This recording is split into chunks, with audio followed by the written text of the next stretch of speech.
I am the biggest villain in American society right now. But just remember, it's because of moments like this that these motherfuckers consider me the biggest villain. I do want to watch or read the Vox article.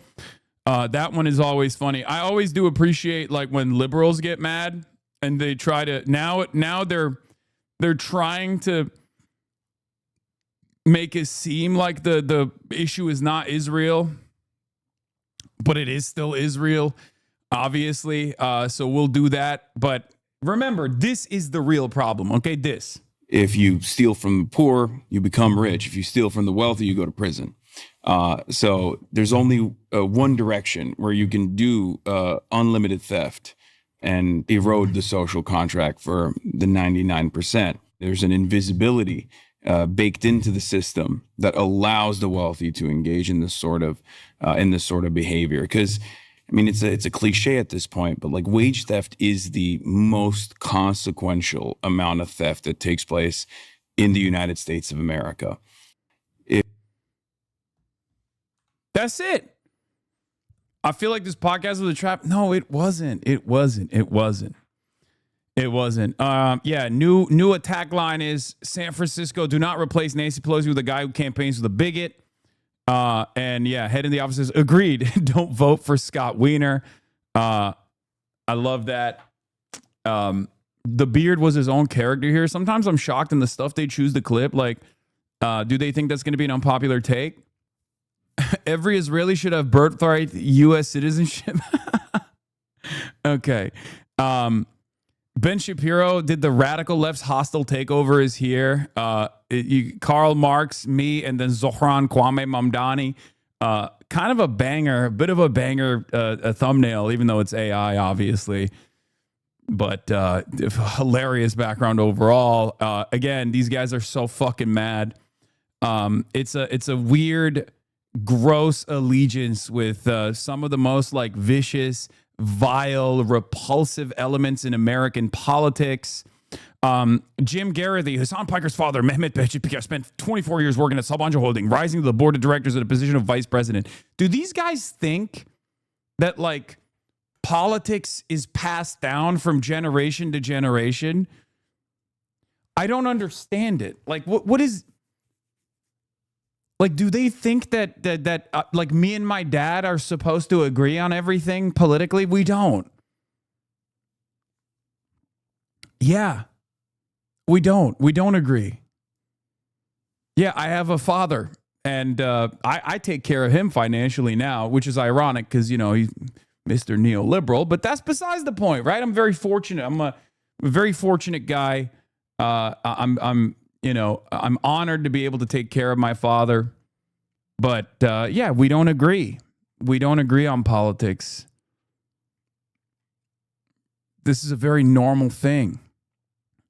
Piker disputes the notion that he grew up wealthy and privileged. In November, Piker claimed that his father went broke by the time he got to college and was broke for the first decade after college. Apparently, it was the kind of broke that he could afford an Equinox Gym membership in 2013, which cost $133 to $142 a month with a separate $175 initiation fee. Piker literally means broke as a synonym for not earning as much money as I would like. Dog, I literally did not have a vehicle in Los Angeles. I did not have an established place of residence in Los Angeles. What the fuck are you talking about?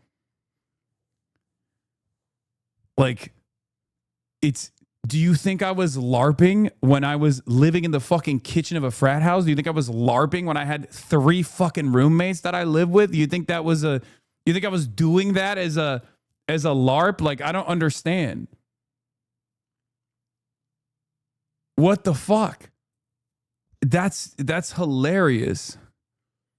It is fucking hilarious that these guys are like, nah, he's faking it, dude. No, I was faking it. My tax returns were also faking it. I was LARPing being fucking broke. Not that it even matters, ironically enough. Not that it matters. Even if I was unbelievably and unfathomably rich, that doesn't actually change the fucking argument. You can't address the argument, so you're trying to you can't tackle the message, so you're trying to tackle the messenger. But it is funny that they're just like, nah, dude, he was rich. Okay, I wasn't, but let's say I was. Who gives a fuck? I am now. right? Who gives a fuck? There is no way to fucking tackle the merits. So they just hit like the messenger to lean into pre-existing idiotic fucking notions every time. Every fucking time. They're like, nah, dude, this is hypocritical. No, it's not hypocritical. You just worry. You worry that there are people like me out there, okay? You worry that there could be more people that recognize right from wrong, that understand that the situation is untenable, that there is a better future out there, there's a better mode of existing out there that is more egalitarian and better for overall society, where we don't actually starve out the unlimited potential of people simply because they were born in the wrong zip code, simply because they were born behind on the wrong side of a border, right?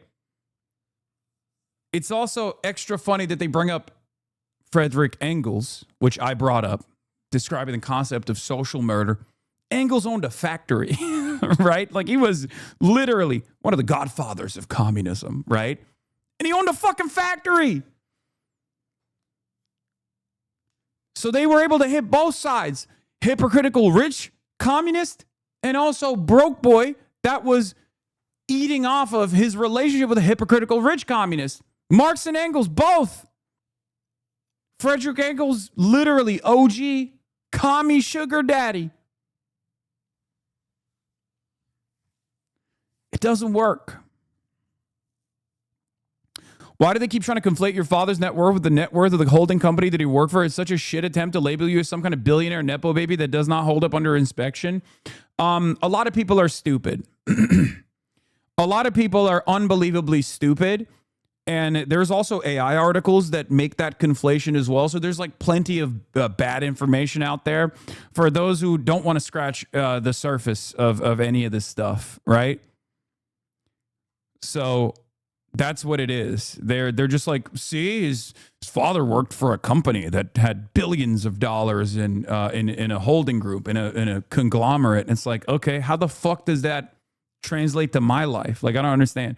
I've talked about my privileged and affluent beginnings over and over again. That's the reason why there are photos of me on a fucking horse, on my horse, mind you, as a child. How the fuck do you think this photo came out? You think you found it on your own? You did some investigative reporting? No, I posted it. I've talked about it. HasanAbi, as they're calling it. They try to do this with Zohran too, calling him a Hollywood nepo baby. I know. It's when you got no argument left, that's what you do. Anyway, where is the fucking Atlantic article? This is the last thing I'm going to read before we move on to situation monitoring. We'll be talking about the Gulf, the Strait of Hormuz, what's going on. Yeah, they're doing you like Julian. I saw in America, if you criticize Zionism, they will smear you with photos from when you were 13. They're doing it to me too. Michael Rappaport is doing it. Michael Rappaport is doing this to me. One day after San Francisco Chronicle did this to Julian Casablancas, it's the same shit. It's always communists who tell me that because we disagree, I'm unworthy of existence. Wait, what the fuck happened? Did I just lose the... Oh. Because we disagree, I'm unworthy of existence. I think it's because communism is an ideology, is murderous at its very core. No, it's because you step on rakes on social media out of ignorance and low intelligence, and then you act indignant about your sideshow Bob act. And by the way, you did twist his words. If you had the decency, you'd apologize. You just instead feel sorry for yourself. Hasan isn't the one who hand waves away millions of deaths in the richest country in the world due to ration death. And that was you. And then you act like a victim because people are angry that you've done this because they use strong language. How about you grow up, Kelsey Tuak, Kelsey Piper? Yeah, she didn't say they were rationing death. She said suboptimal policy and business decisions. Anyway, yeah, Eric Levitz wrote about me, said, Hasan Piker is exceptionally good at ranting about politics while playing video games. Okay, lie, but that's fine. Right off the gates. Chatters, you hear this shit? They're calling me a fucking gamer. This is supposed to be a newspaper, okay? Folks, they're not doing their due diligence. Or maybe It's true. I do play video games. Anyway, in the late 20th century, this would have made him a fun, if exhausting, hang. In today's era, it has rendered him one of the most influential left-wing commentators in America. Do you notice the fucking the hatred that is pouring out of every orifice? Like, these guys at the end of the day are just mad. They're like, why do people pay attention to him? He's fucking, he's not a serious person. The disdain, the vitriol, the envy. It's always, first of all, Vox.com is new media, right? Vox.com is itself new media. And I have a lot of love for some of the people that work there. You know, Estad Herndon. Love the guy. You guys know this. Every outlet that writes about this stuff, I have people that work there that I'm friends with, that I've worked with in the past when they worked at other news media outlets, right? Other publications. It doesn't matter. But for Vox.com to be this mad, to experience this level of like disdain for what I do is really strange, because Vox itself is not a legacy publisher. It's been purchased, right? I think it was purchased by the New York Times at some point. It was like merged into it or something, but maybe it's separate again. But like, it's funny that Vox of all outlets is writing like this. Anyway, an increasingly popular surrogate for progressive candidates and a flashpoint of the Democratic Party's internal debates about Israel and platforming. For the last month, some moderate Democrats have called on their party to shun Piker in light of his anti-Semitic, in air quotes, and hateful, in air quotes, remarks. Among them, America deserved 9/11, that Hamas is 1,000 times better than Israel, and that ultra-Orthodox Jews are inbred. That's not what I said, but it doesn't even fucking matter. Whatever, sure. This ostracism campaign has gained little traction. In recent weeks, the center-left columnist Ezra Klein defended Piker against charges of anti-Semitism, while the flagship podcast of Resistance Liberals and Pod Save America had the streamer on a show. And even resolutely pro-Israel Democratic politicians such as Rahm Emanuel and Gavin Newsom have suggested they would appear on Piker's live stream. From a political perspective, that makes sense. Piker's audience is formidable and comprised of people who share at least some of the Democratic Party's basic goals. Some? No, the problem is we actually do maintain a real interest in what the Democratic Party wants to present itself as. The major issue here is that Democrats claim they want these things, but they don't actually act on it because they are beholden to their corporate benefactors. Okay? That's the problem. The Democrats love talking about how they want to make healthcare more affordable, if not free, even though they don't say the second part usually, right? They want to implement policies that make it so that housing is cheaper, but they don't. They say, or used to say, that they were anti-war. They don't anymore, but they used to say it at least. Same with being pro-immigration, pro-immigrant. They used to say that. They don't necessarily anymore. The problem is we want to hold them to account. We actually want them to follow through on the promises. That's the issue. That's the real fucking issue. The moral panic over Hasan Piker's involvement with the Democratic Party is really about Palestine's growing influence in U.S. politics. While Israel supporters might want to ban him and Palestine from the discourse, they've already lost the fight. Yep, it's true. Always one vote short. From a political perspective, that makes sense. Piker's audience is formidable. But the merits of the streamer's own politics are another question. And that doesn't merely concern the legitimacy of anti-Zionism as much as commentary suggested. Piker may be worthy of engagement, but his worldview does not deserve any enlightened person's admiration. Many on the left beg to differ. Prominent progressive candidates have touted him as a surrogate, and socialist commentators have extolled him as a valiant critic of Israel's oppression of the Palestinian people and of U.S. warmongering and of a democratic establishment that supports both. In their account, it is Piker's uncompromising commitment to egalitarian principles, not his unfortunate and retracted comments about Orthodox Jews in 9/11. Now he's basically saying Orthodox Jews did 9/11 is my suggestion. I don't know. Very weird implication here. That have earned him centrist ire. This narrative is a kernel of truth. Many centrist Democrats have excused Israel's subjugation of Palestinians in the West Bank and its mass murder of civilians in Gaza, but Piker is prone to similar moral errors. Really? On topics as varied as Chinese communism, Russian imperialism, and Islamist terrorism, Piker's commentary is often just as ethically rudderless as what it claims to oppose. Washington's jingoist downplay or rationalize the crimes of America and Israel, Piker does much of the same for the nation's adversaries. The best word for Piker's ideology may be campism, a strain of leftism that judges foreign movements and regimes more by their degree of hostility towards the West than by their adherence to progressive values. Such tribalism is poisonous, whether it surfaces on the left, right, or center. Chairman Mao was bad, actually. Campism is a bit like disco. It made more sense in the 70s. During the Cold War, much of the world was divided between the American and Soviet blocs, or in the socialist jargon of the day, the world's first and second camps. In that context, some Western leftists felt it was more important to propagandize for the communist bloc than to criticize myriad crimes. Bro is bringing back McCarthyism, dude. How is this fucking possible? Dog, you write, Eric Levitz, you write for Vox. Why are you talking like a Mormon FBI agent in 1968? How is this possible? These motherfuckers literally just went back and said, hey, remember the fucking insanely anti-Semitic, anti-communist fucking weirdos in American politics? We should do that again in 2026 when material conditions are dog shit for the average American and there is no real ideological bloc-aligned opposition to America. America is uncontested around the fucking world. And we have seen its bountiful product. And most people hate it, even if they don't have the political language or the education to understand why they fucking hate it. They experience it and they go, this sucks. The fuck do you mean campist? He talked about you at his town hall. Just by a show of hands, have folks in this room heard of Hasan Piker? He's been in the news quite a bit lately. Our campaign a month ago, I actually flew out to Los Angeles and I joined Hasan on his stream. And in 1.5 hours, we raised $65,000 for our campaign, entirely grassroots.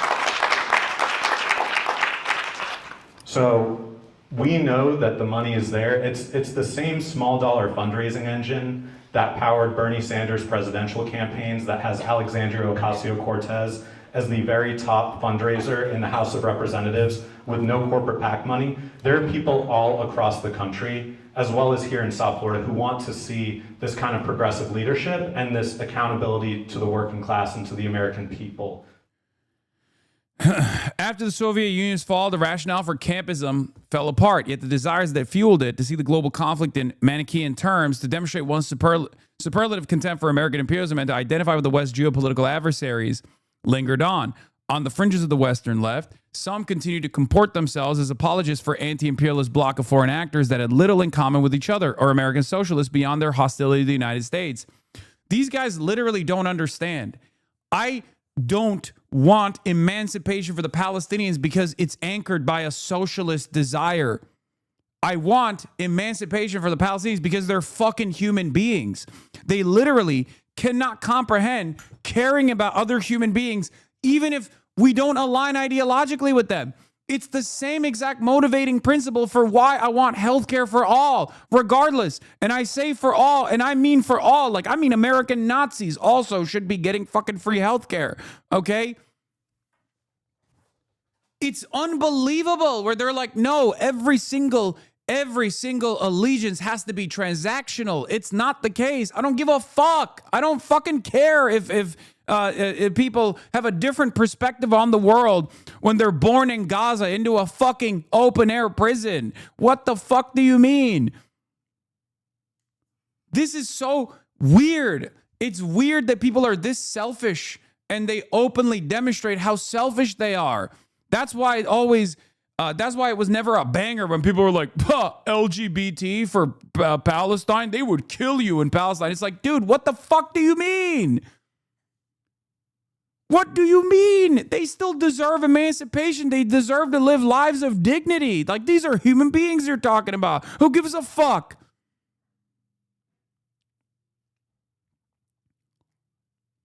Although Piker identifies as a Marxist, not a campus, his thought is shaped by the latter tradition. This is easiest to see his commentary on China. The streamer is a great admirer of the Chinese Communist Party, both past and present.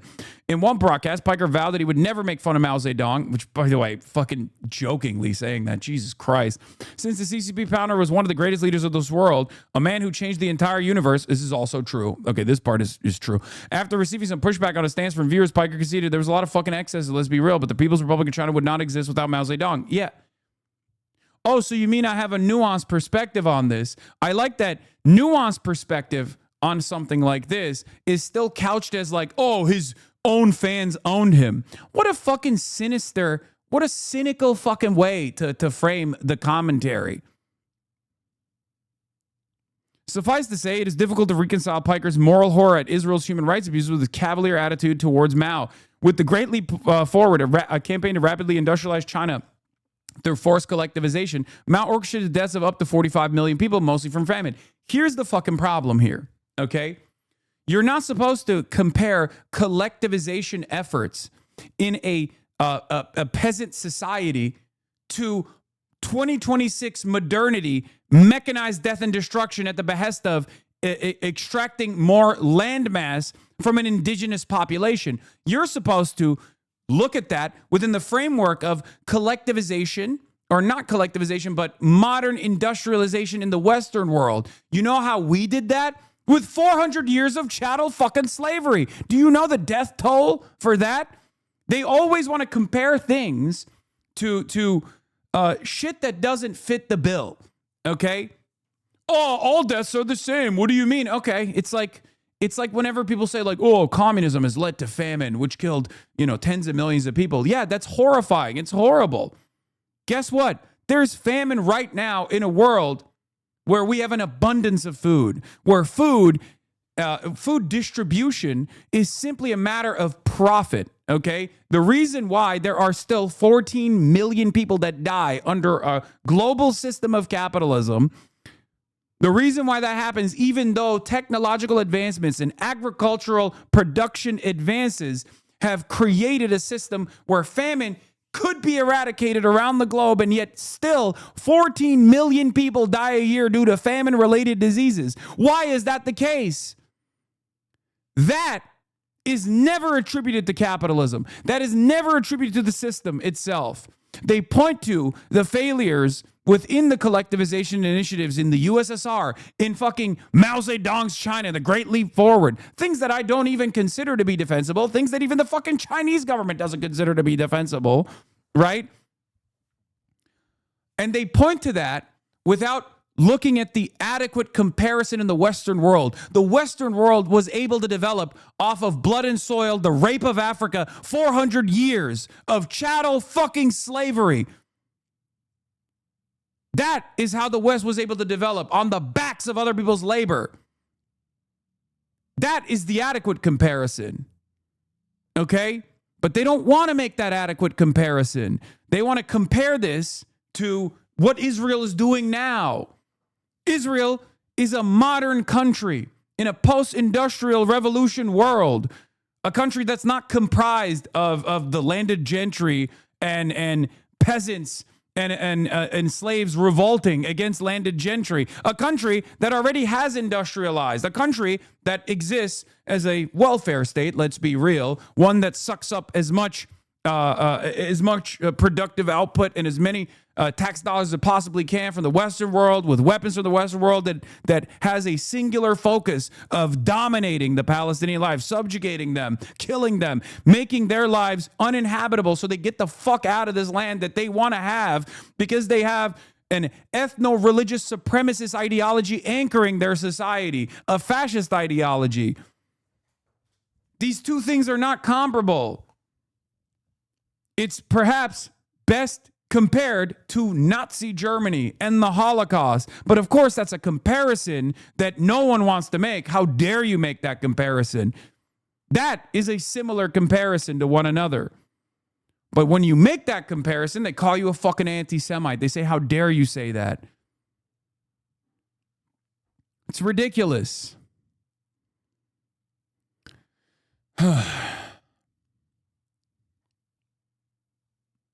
Yeah. You die from famine under communist collectivization initiatives. That is the fault of communism. That's a direct death that was forced upon the people. You die from famine under a global system of capitalism, 14 million a year. That is your fault. You didn't bootstrap it. You didn't pick yourself up by your bootstraps. It was a moral failing that you were born to a country that unfortunately was on the receiving end of Western brutality, Western imperialism, that was too poor to set up its own agricultural production, that was purposely kept behind, that was overexploited. This is the dogmatic thought that is required in hegemonic capitalist, the current capitalist hegemony, okay? It is dogmatic. You have to look at the situation and go, capitalism is born out of meritocracy. It's the natural system of order, okay? I say it's unnatural. Why can't we have a normal conversation about that? Why can't we have a conversation on the merits? Why can't we have a conversation around the facts? His commentary on Israel, Piker suggests that foreign actors should be judged, at least in part, on the basis of how many civilians they kill. Thus, Israel, since Israel's killed far more Palestinians than Hamas killed Israelis, Hamas is 1,000 times better than Israel. I think this is pretty flawed reasoning. But here, I would just note that Piker's stance is wholly incompatible with his reverence for Mao. Israel's killed more than 70,000 people in Gaza since October 7, or about 0.15% as many as Mao has killed the Great Leap Forward. Oh my God. And that's not counting the 1.2 to 1.7 million people he killed with the Cultural Revolution. If Piker truly judged regimes by the scale of death and suffering they caused, he could not possibly venerate Mao's. I venerate America as well, the American Revolution as well. Okay? Would you turn around and say, Hasan Piker loves free speech, the American Constitution, due process? He lives in the United States of America, a system designed by slave owners who fucking did indigenous genocide, who propped up slavery, chattel slavery, for decades after the rest of the world had decided maybe it's a bridge too fucking far. Do you ever test that standard in the same way? No, you don't. You can have a nuanced understanding of development everywhere around the world. When people meet someone who is consistent on this stuff, they lose their fucking minds. The accurate comparison would be between the CCP's practice of dragnets, mass surveillance, and internment of Uyghur Muslims, Uyghur separatists in Xinjiang, to what Israel has done to the Palestinians. That's an adequate comparison. It's just not one that benefits the Western world. That is the reason why they never talk about it. I do. I have criticized the Chinese government's handling of Uyghur Muslims in Xinjiang. And yet, what do I always say? If Israel treated the Palestinians in the same way that the CCP treated Xinjiang separatists, Israel would be held up as a beacon of light, the moral standard that the Western world should choose to abide by. How many fucking city blocks did Xi Jinping blow up with bombs? That is a better comparison, one that no one in the Western media will ever make. How many fucking toddlers did the CCP snipe deliberately? How many toddlers did the People's Liberation Army snipe in Xinjiang? How many city blocks blown up with eight atomic bombs worth of munitions deployed that we paid for, that American tax dollars paid for? Role reversal. If the Chinese government currently did anything close to what Benjamin Netanyahu, the Israeli government, has done for 80 fucking years, with its culmination being the Gaza genocide, if they had done that in the last couple of decades, we would have fucking nuked the Three Gorges Dam by now. It's unfucking believable. Asked whether there was any country that had done socialism the way that you like.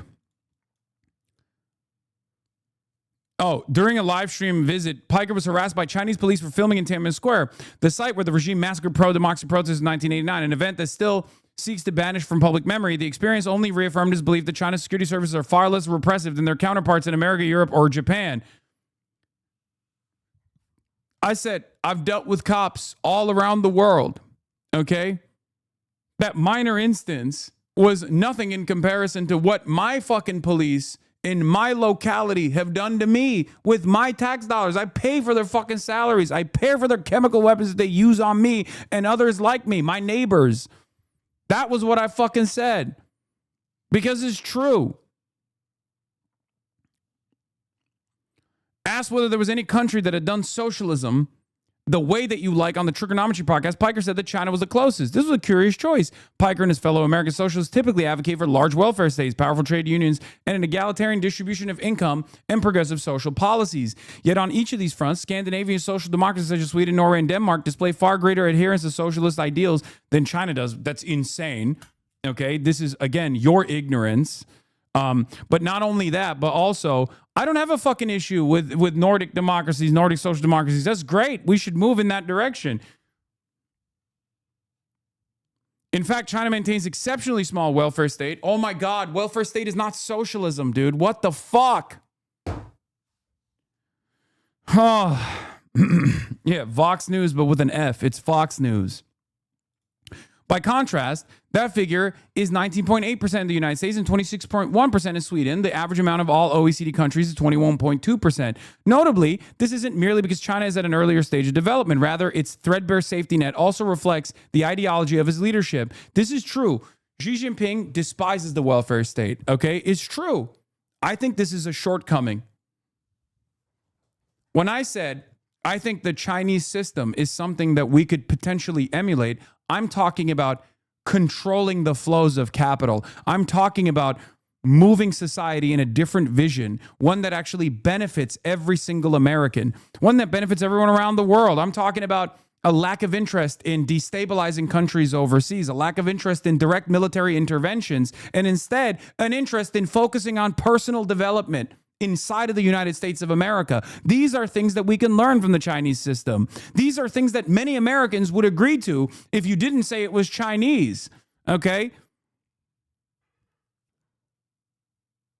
You show Americans a alternative vision where we could just, instead of spending unlimited billions of dollars blowing up fucking brown countries, black countries, and instead spending all of that wealth to develop high-speed rail in the United States of America, they're gonna be like, hell yeah, I want that. An alternative mode of transportation.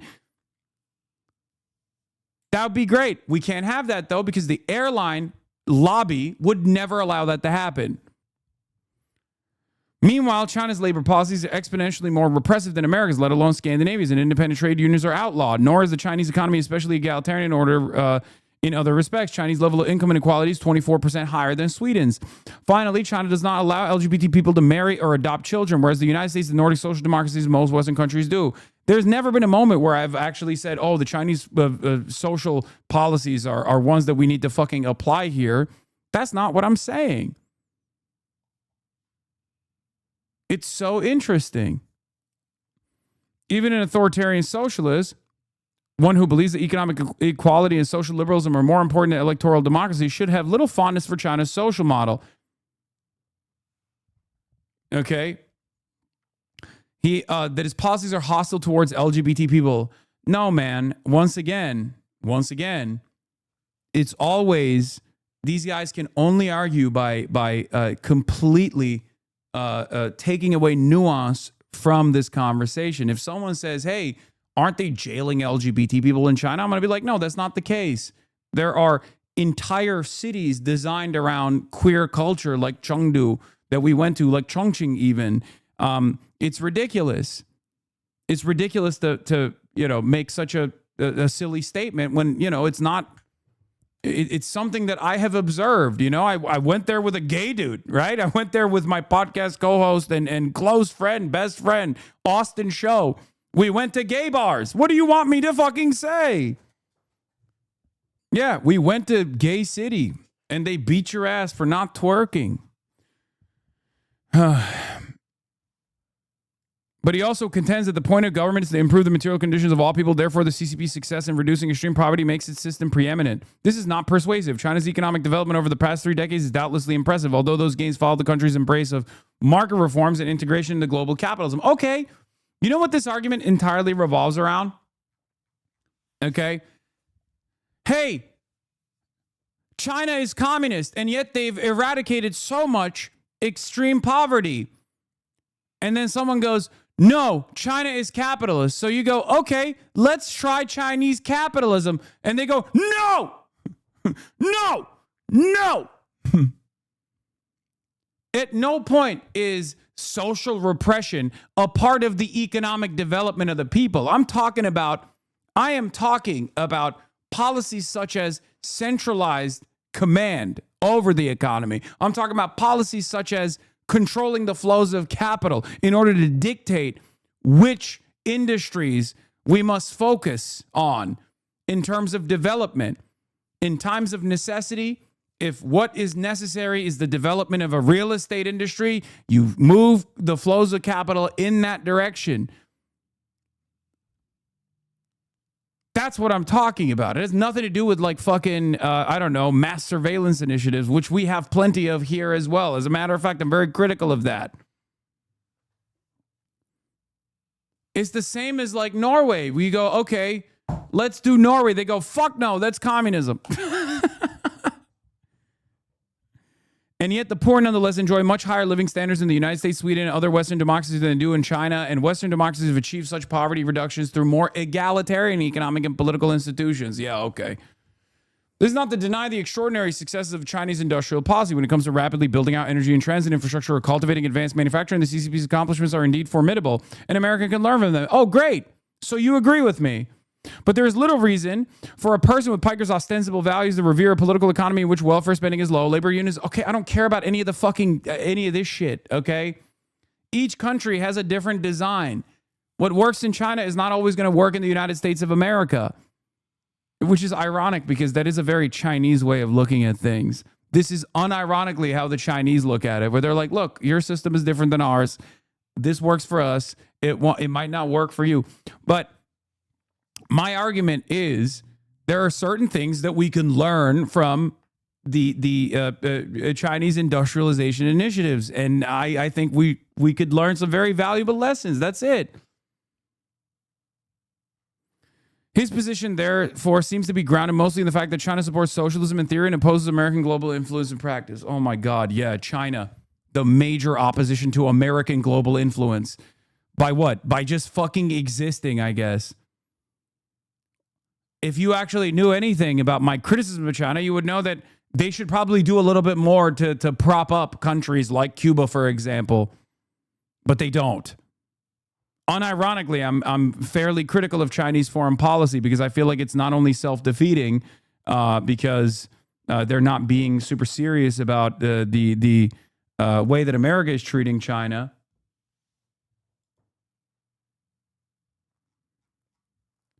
Hasan Piker is now the third most watched Twitch streamer in the world. This comes as pro-Israel influencers and politicians are currently trying to cancel him. Yeah. I love that.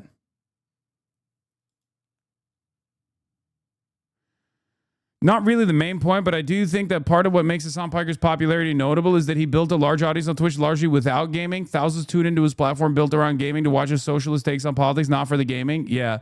That's true. Will Staken, he's definitely in here. Senior Washington reporter for ABC News. He's definitely HasanAbi head, straight up. Bro, Zoran cooked you. Today marks the 111th anniversary of the Armenian genocide. Come on, guys. That's fucked up to say he cooked me. What do you mean, dude? That's crazy. Oh, man. In 2020, the military forces of Azerbaijan and Turkey attacked. Ooh. Okay, Zoran. Okay, Zoran. Okay. Not only connecting it to policy that also favors Israel, Eric Adams would never do that shit. Let me tell you. He did a twofer right there. Okay. All right. Let's I don't want to go through the whole thing. I don't want to go through the entire thing to your earlier point. Yeah. Framing the present crisis via old Cold War moralism won't work. That the U.S. can now be seen as a vicious and amoral empire is progress. Our responsibility is to change it, not to seek retroactive justifications in comparison to something worse, as John Gaddis used to say. Yet The explicit argument of my piece is that it is bad to justify the crimes of your side on the grounds that your enemies are even worse. Yet you resurrect the entire suitcase of Cold War justification for U.S. empire that did exactly that. Miles 45 million dead, etc. How many did the U.S. kill in the Cold War? My responsibility as an American is the crimes of my country, not some Archimedean position of the world.